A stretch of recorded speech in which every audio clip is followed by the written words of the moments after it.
Bom dia, meus irmãos do Centro Espírita Luz e Caridade. Antes de nós iniciarmos nossos estudos, hoje é dia 10 de maio, dia em que nós homenageamos as mães. Eu gostaria de dar um recado a todas as mães, inclusive a minha, Dona Emília, que já está a serviço no mundo espiritual. Gostaria de dar um recado de Alta de Souza. É uma trovinha que está no livro chamado Tão Fácil. O nome do livro é Tão Fácil. Psicografia Francisco Cândido Xavier. E diz assim: o céu querendo enviar Jesus à terra sombria, não formou ações de guerra, pediu apoio a Maria. Então, a todas as mães, o nosso abraço, essas que são tão essenciais para que nós possamos estar de volta na Terra, não só pela concepção, mas pelo amor, pelo carinho, pelo devotamento que dispensa a todos nós. Parabéns a todos. Bem, vamos aos estudos da manhã de hoje. Nós vamos estudar o capítulo 2 da quarta parte do Livro dos Espíritos, que tem como título Duração das Penas Futuras. Eu quero novamente dizer a vocês que eu não sou palestrante e faço os estudos com auxílio dos benfeitores espirituais, sem os quais eu não poderia dizer nenhuma palavra. Então eu peço ajuda a eles e a bibliografia espírita então vem me socorrer e nós então podemos apresentar esse estudo encomendado pelo nosso irmão Newton. Nós vamos abordar as perguntas 1003 até a pergunta 1009 do Livro dos Espíritos. Bom, essas primeiras respostas são dadas por São Luís, mas, na verdade, vários espíritos deram contribuição nessas questões, da 103 a 109, né? São Luís, São Agostinho, Lamennais, Platão e o apóstolo Paulo, né? Então nós vamos ver o que eles disseram acerca da duração das penas futuras. A pergunta 103 é assim: arbitrária ou sujeita a uma lei qualquer a duração dos sofrimentos do culpado na vida futura? É arbitrária? Quer dizer, Deus determina para cada um essa pena? Então o Espírito vai responder o seguinte: nunca Deus obra caprichosamente. E ele termina assim: tudo no universo se rege por leis. Olha que resposta! E olha que resposta adequada para o momento que nós estamos vivendo. Não é? Então, Deus que regula por leis tudo que está no universo, está regulando também pelas suas leis o que está acontecendo na Terra, através do seu Filho amado, Jesus, que é o governador do nosso sistema solar.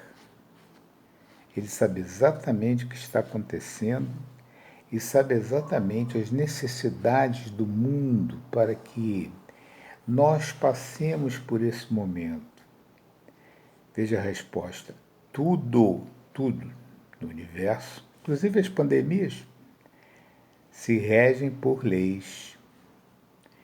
Então, com relação a duração dos sofrimentos dos culpados na vida futura, na espiritualidade, essa duração também é regida por leis.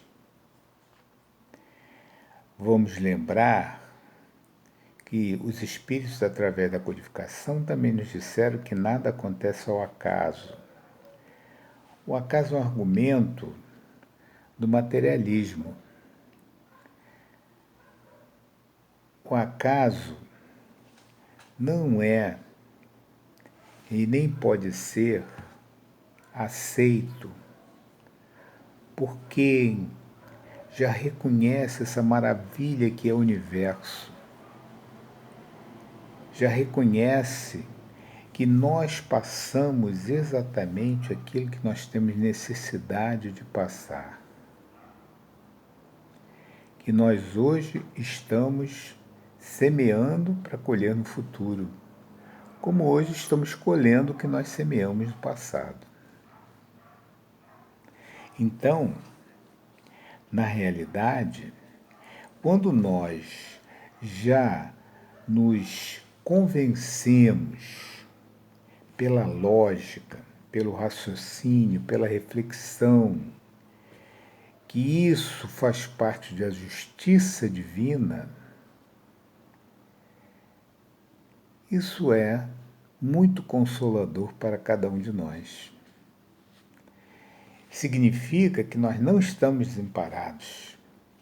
Nós não somos um planeta onde as criaturas vivem e que está rodando no universo com uma certa velocidade sem controle.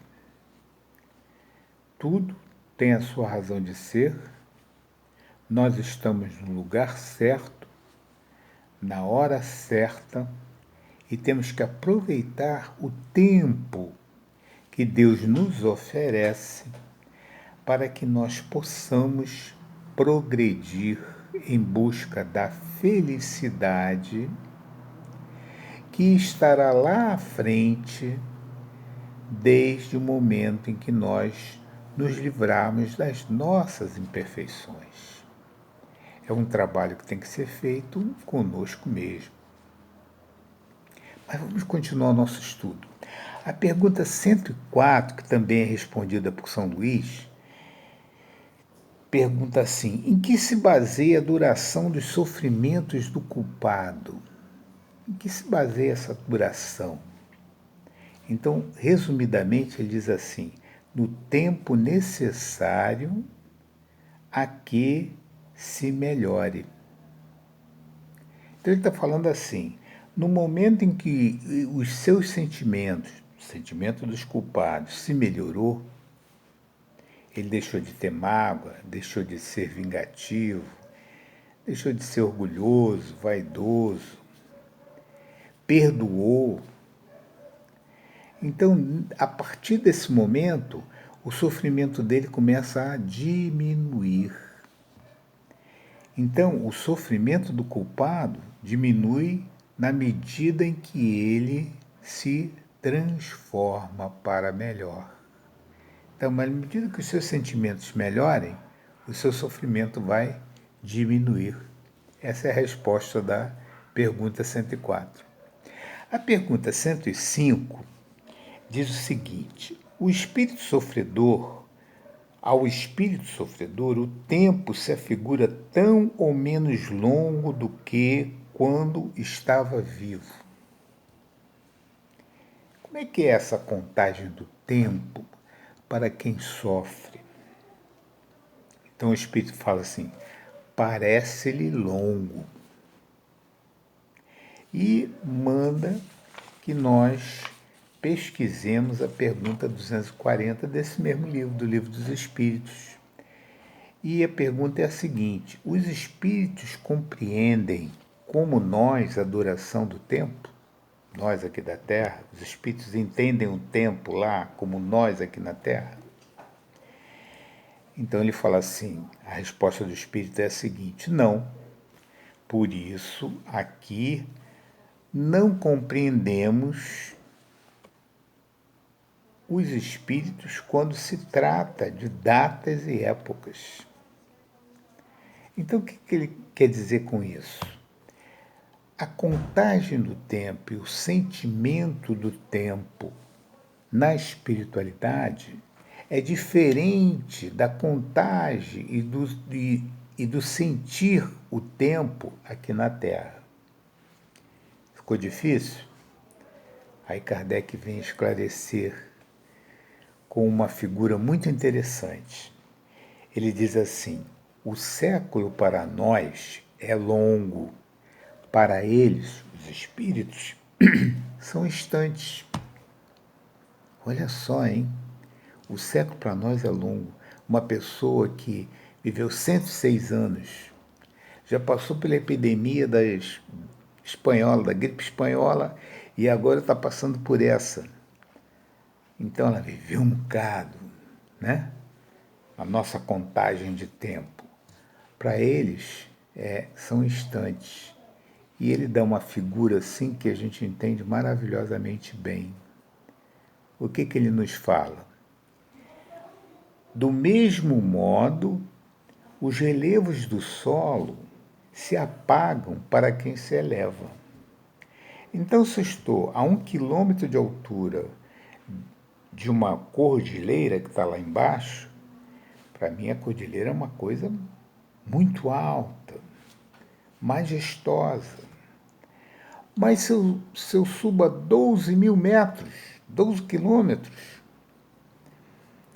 13 mil metros, como andam os aviões, eu olho lá para baixo, para a cordilheira, aquilo lá quase que não dá para ver a altura da cordilheira. A mesma coisa é o espírito olhando para o tempo na Terra. Perfeito? Ou seja, a contagem do tempo é diferente. Para ele, um século são instantes. Assim que, para quem está vendo aquela cordilheira de um avião a cerca de 13 mil metros de altura, é muito pequena. Então, ficou claro, né? A pergunta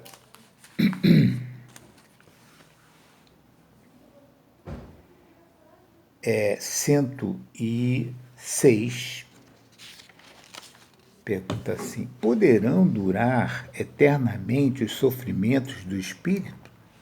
Pergunta ainda respondida por São Luís.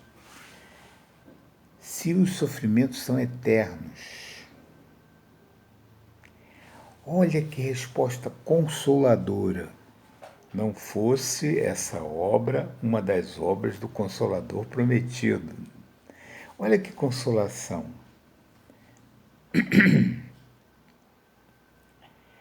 E como essa resposta nos mostra a misericórdia de Deus para nós.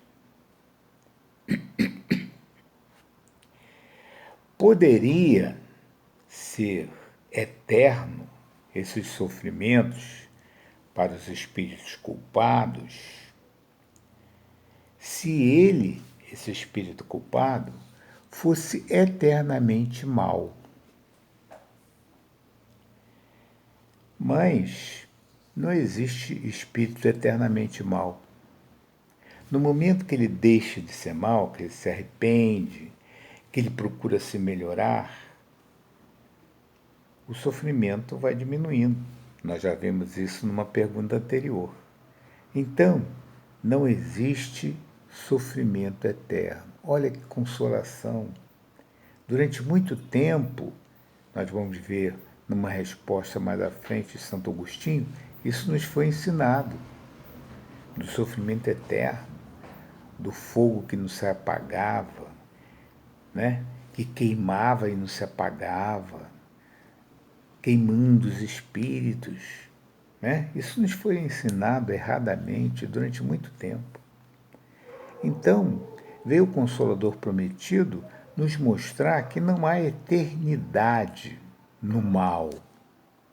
Consequentemente, também não há eternidade no sofrimento. Nós fomos criados simples e ignorantes. Nós já estudamos isso. Deus nos ofertou tempo para que nós pudéssemos progredir. Alguns aproveitam melhor esse tempo e erram menos, e se afastam menos da lei de Deus. Outros se afastam mais da lei de Deus, têm que voltar para consertar o que erram, então gastam mais tempo. É essa a diferença entre os que andam certo e os que não andam certo, que se afastam da lei. Mas tudo isso é temporário. O mal não é eterno. O que é eterno é o bem e o belo. O que é eterno é a felicidade futura que nos espera. Isso é que é eterno. O mal, alguém pode estar no mal.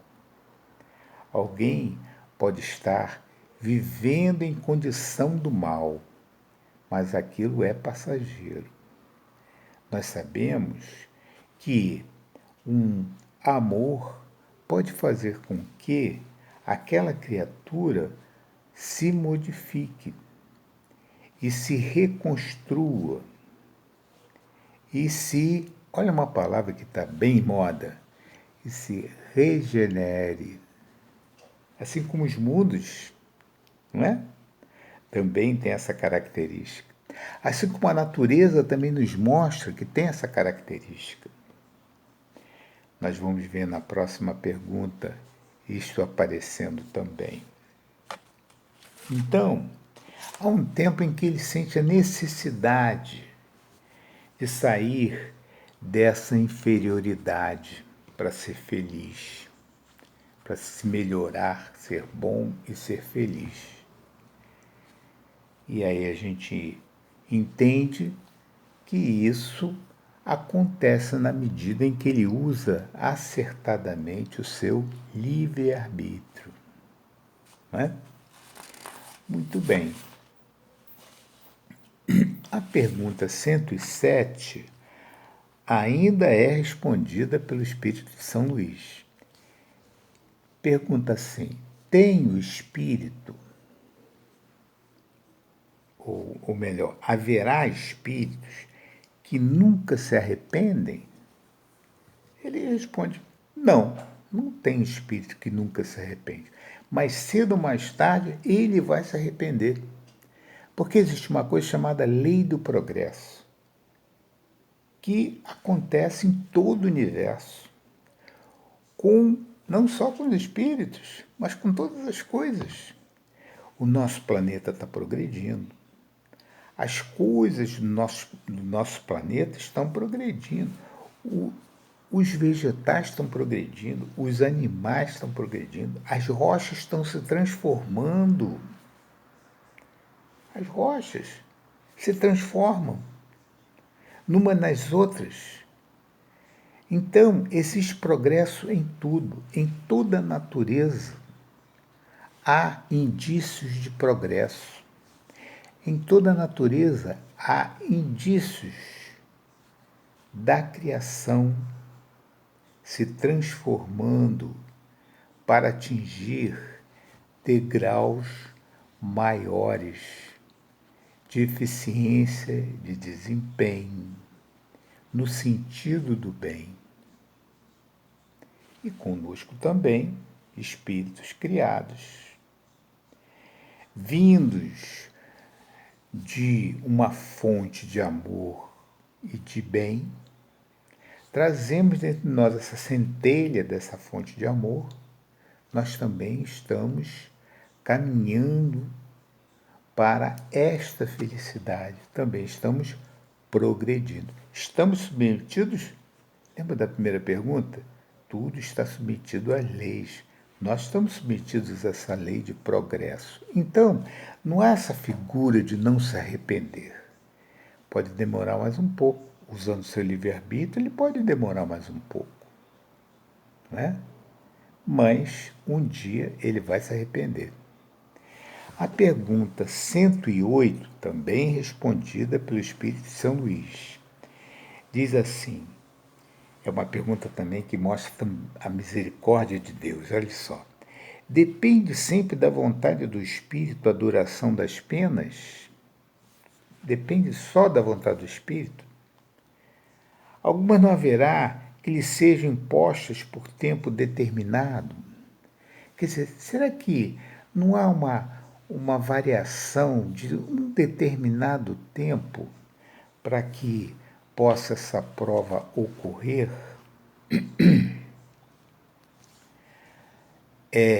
Então ele responde da seguinte maneira: sim, o espírito podem ser impostas penas por determinado tempo.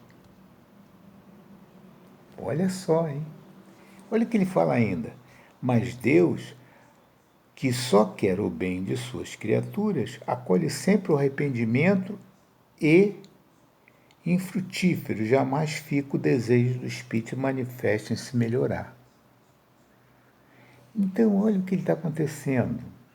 Deus que é o nosso bem, Ele leva em conta o nosso esforço de se melhorar, de se arrepender e de querer consertar e se esforçar em consertar. Então, com isso, aquela pena que seria enorme, ela vai diminuindo. Isso não é consolador? Então, aqui, nós, nessas respostas de São Luís, nós vemos muita consolação pela misericórdia que Deus tem conosco, através das suas leis perfeitas, justas e bondosas, fazem com que saiamos dessa condição de culpados, na medida que nós nos esforcemos e vamos diminuir as nossas penas futuras na medida em que nós vamos nos dirigir para o bem e vamos consertar aquilo que fizemos errados. Praticamos vícios, entramos em caminhos tortuosos no passado. Agora, a pergunta 109, ela é respondida por Agostinho, faz um texto, Platão faz outro texto, Lamennais faz outro texto e Paulo faz outro texto. A pergunta é a seguinte: assim as penas impostas jamais o são por toda a eternidade? Volta ao tema eternidade das penas. Vamos ver o que cada um desses benfeitores espirituais falam sobre essa eternidade de pena. Agostinho fala o seguinte: a condenação perpétua seria uma negação da bondade de Deus. Deus não seria bom se criasse um espírito para que, na primeira oportunidade que ele errasse, ele colocaria esse espírito para sofrer eternamente. Seria um desperdício da criação, não é? Ora, e como ele é bom, ele vai dar oportunidades para que esse espírito se regenere. Palavra da moda, hein? Regenere, ou seja, conserte, faça de novo a geração do bem que ele deixou de fazer. Regenerar, né? Muito bem. Se essa bondade de Deus é infinita, como todos aceitam que é, não é? Todos que creem na existência de um Criador perfeito e infinitamente bom, ele não pode ser infinitamente vingador. Por quê? Se ele for vingador, ele não é bom. Não é? Ainda disse Santo Agostinho, a duração das penas depende da melhoria do culpado, coisa que São Luís já tinha falado anteriormente, né?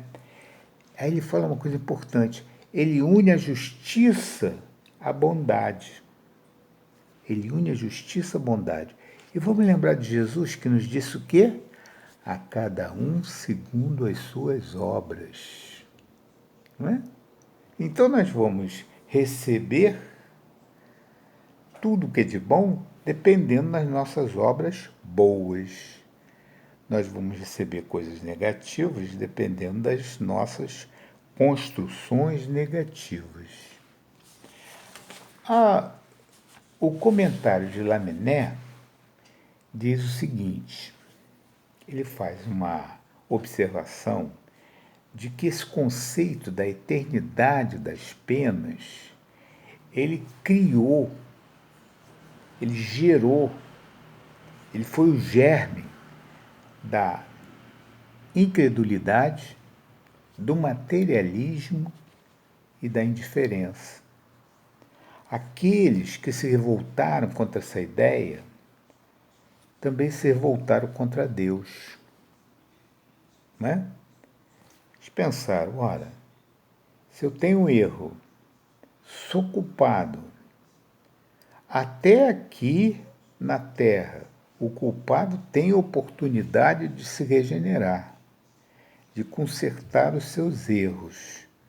Como Deus vai fazer com que eu não tenha mais oportunidade de me reabilitar? Então, os filósofos materialistas, os filósofos da indiferença moral, usam bastante esse jogo e esse conceito errado, esse jogo de palavras que faz um conceito errado do Criador para dizer que ele é injusto, na medida em que ele oferece penas eternas, coisa que nós já estudamos aqui que não existe. Não é? Isso é uma falácia. O pai está sempre pronto a festejar o regresso do culpado à família. Lembra do filho pródigo? Né? Então, o pai está sempre aguardando a nossa volta ao caminho do bem, ao caminho do progresso. Nós é que muitas vezes rebeldes, né? Nós que muitas vezes arredios, nós que muitas vezes satisfeitos com os prazeres minúsculos que nós vemos por aqui, nós nos deixamos enredar pelas correntes do mal, que é passageiro, mas que efetuam um trabalho em torno de nós. Não é? Nós estamos rodeados de espíritos, bons e maus, mas na medida em que nós damos ouvido à maldade, eles se aproveitam. Bom, nosso tempo está célere. Nós fizemos um cálculo de 40 minutos, então vamos correr um pouco mais um pouquinho, né, para que a gente dê tempo de falar tudo. Agora vem Paulo fazendo seu comentário dessa pergunta 109 sobre a eternidade das penas. Então ele fala assim, para a gente chegar a Deus, nós precisamos de 3 coisas. Primeira, justiça. Segundo, amor. Terceira, ciência. O que é contra isso? Quem é contra a justiça? A injustiça. A falta de justiça. Quem é contra o amor? O ódio. Quem é contra a ciência? A ignorância. Então, se nós vencermos em nós a injustiça para conosco e para com os nossos irmãos, se vencermos o nós, tirarmos de dentro de nós o ódio, e se nós buscarmos sair da ignorância, procurando conhecer e refletir sobre o mundo e o universo e as coisas bonitas que nos rodeiam, nós estaremos caminhando na direção da felicidade, enfim, na direção de Deus. Quem é o culpado? Responde Paulo. O culpado é aquele que se afasta dos objetivos da criação. Então, o que é o castigo? O castigo é a soma de dores que nós necessitamos para a gente não ter mais gosto com a deformidade. É o sofrimento que faz com que nós, ou o castigo, faz com que nós um dia nós enjoemos de ser inferiores. Nós enjoemos de errar e passemos a ansiar a acertar e a ser bons e deixar de atender o mal. Então, o castigo é isso. É a consequência natural desse afastamento da lei de Deus. A consequência é o castigo. Então, diz mais Paulo, o bem é a essência do Criador, o mal é a essência do homem. Deus não criou o mal. Nós vamos ver mais à frente que, na realidade, Deus usa o mal. Usa o mal para que nós voltemos ao caminho do bem. Nós vamos explicar isso um pouquinho mais à frente, com detalhes. Então, o mal é feito pela criatura, é feito pelo homem. O homem é que cria o mal, não é Deus que cria o mal. Deus, a sua essência é o bem, é a felicidade. Kardec, por final do capítulo, desse item, ele faz um comentário. E nesse comentário, Kardec diz o seguinte: contradições dessa teoria das penas eternas. Primeira contradição: Deus seria menos bom e o homem seria melhor do que ele, porque o homem perdoa e Deus não perdoaria. Isso é um contrassenso, né? Deus é o máximo perdão, é o máximo de bondade, é o máximo de justiça. Ele não pode ser pior do que o homem.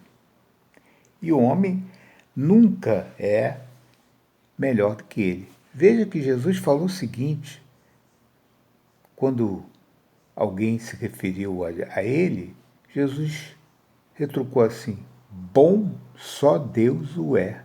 Até Jesus se dizia que ainda não tinha a perfeição total que Deus tem, embora esteja muito próximo dele. Bom só Deus o é. Então essa bondade toda, ela não pode preconizar a pena eterna, né, do culpado. A segunda contradição que Kardec nos aponta é que Deus criaria alguém para a desgraça eterna. O que ele ganharia com isso? Uma trabalheira para criar um espírito. Criou esse espírito simples e ignorante. A primeira que ele erra, joga ele lá no inferno e esquece. Que é isso? Isso não tem lógica. Isso não tem justiça.